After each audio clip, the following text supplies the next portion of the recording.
जो ठरकी होता है ना, 100 बारातियों में एक भी ठरकी होगा, वो अपना शिकार तलाश करता है, ज़हन में रखो। उसे शादी ब्याह से कोई दिलचस्पी नहीं होती। वो सिर्फ सारा दिन उसकी खोपड़ी में यही गूं भरा हुआ होता है कि मैं देखूं मैं कौन खूबसूरत लड़का है, मैं उसको तलाश करूं, उसके पास जाके सोऊं मैं। कभी भी माएँ अपने बच्चों को ननियाल ददियाल में कजनों के पास अकेला मत छोड़े, अकेला छोड़ के कभी भी ना आए।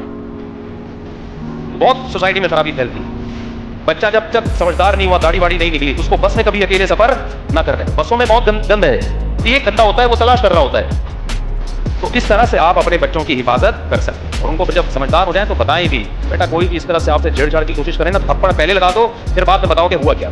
चांटे की जोरदार आवाज आनी चाहिए। हमारे मदरसे में हमारे उस्तादों ने हमें बताया हुआ कि हम जब छोटे थे ना, तो कोई भी बड़ा लड़का हाथ भी लगाए ना, हमारे उस्ताद ने कहा था थप्पड़ जोर से रसीद कर देना उसको। आवाज आनी चाहिए पूरे मदरसे में।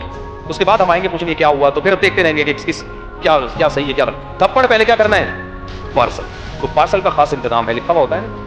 दूसरी बात, कजनों से भी ये बीमारी बहुत लगती है। हमारे सामने बहुत केसेस आ चुके हैं। लड़का आया मेरे पास, तो मुझे लड़कों से बचने की आदत पड़ गई है। कैसे कह रहे, बचपन में मेरे कजन से पड़ी है।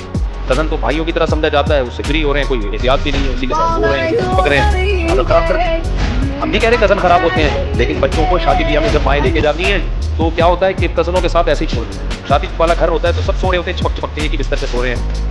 भाई शादी है, अभी क्या है, शादी का मतलब ये थोड़ी है कि वो उसके जज्बात खत्म हो जाएंगे। कुरान में, हदीस में अल्लाह ने साफ हुक्म दिया, लड़का जब 10 साल का हो जाएगा तो उसे दूसरे लड़के के साथ बिस्तर पे सोने की इजाजत, बोलो, सिर्फ अपने बाप के साथ सो सकता है। भाइयों का बिस्तर, बहनों का बिस्तर, भाई बहनों का बिस्तर, 10 साल में आप एक बिस्तर पे दोनों को नहीं सुला सकते। समझ रहे हो कि नहीं समझ रहे हो? और जब आपकी बीवियां अपने बच्चों को शादी ब्याह में लेके जाया करें, उनको बोलो कि भाई रात को इनको कजनों के साथ सोने कमरे में सो जाए, लेकिन बीच में अच्छा खासा फासला होना चाहिए, निगरानी होनी चाहिए।